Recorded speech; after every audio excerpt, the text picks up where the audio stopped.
Now, we know in the beginning, God formed man from the dust of the ground, but then he breathed into this man. And by that, God had given this man his own image and likeness. But then we know that sin entered, and man could no longer operate in the image and likeness of God because of sin. So man lost the image of God. And God had to now teach this man how to live in the image of God.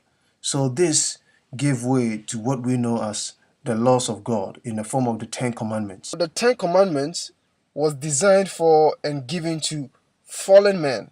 In other words, because man had lost the image and the likeness of God, because man had lost the nature of God that was in them from the beginning, they now needed to be taught on how to live, how to love like God does. But just like if you had a dog and you give it instructions on how to live like a human, it's not going to be able to do it because a dog has the nature of a dog.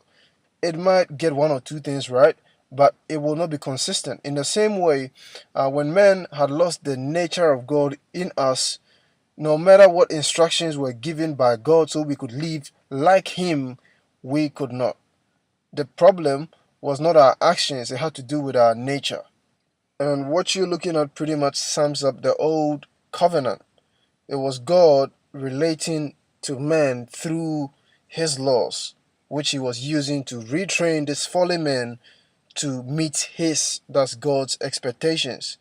So that didn't work, and that necessitated the coming of Jesus Christ.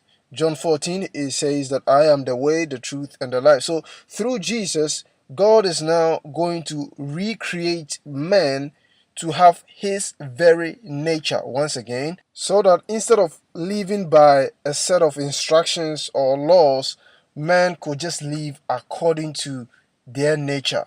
Okay, so in that example, giving a dog instructions on how to live like a human is not going to work because a dog has the nature of a dog. But then if you have a human, then they could just live as human because that's their nature.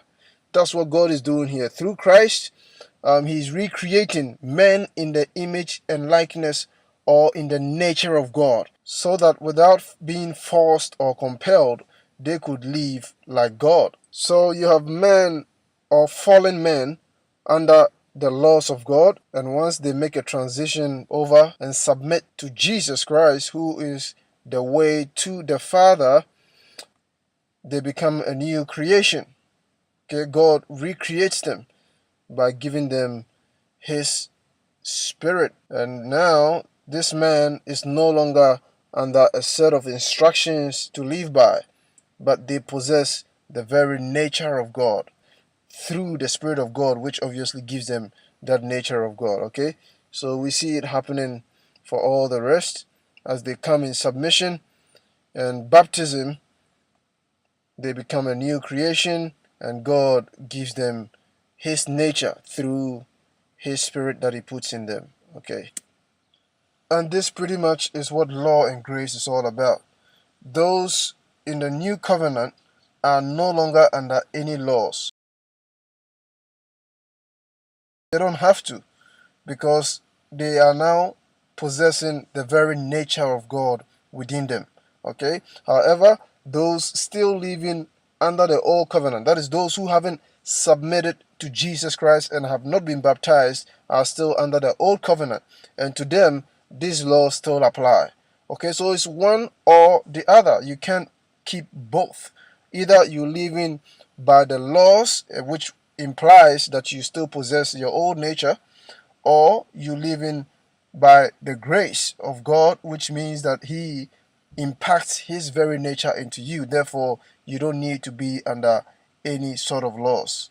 Okay, so this is basically what law and grace is all about. Now, those that are here are children of God because God has put His very Spirit in them to lead them. And those that are led by the Spirit of God are the sons of God. So these ones here are God's children. These ones that are under the law are not God's children. So they're living by the laws of God. Because they do not have the Spirit of God within them, they are not God's children. And judgment applies when those under the law break Him. Okay? But because there is no laws that are applicable in this new covenant, there is no judgment. There is no condemnation for those that are in Christ, but who walk not according to the flesh as those in the law, but walk by their Spirit.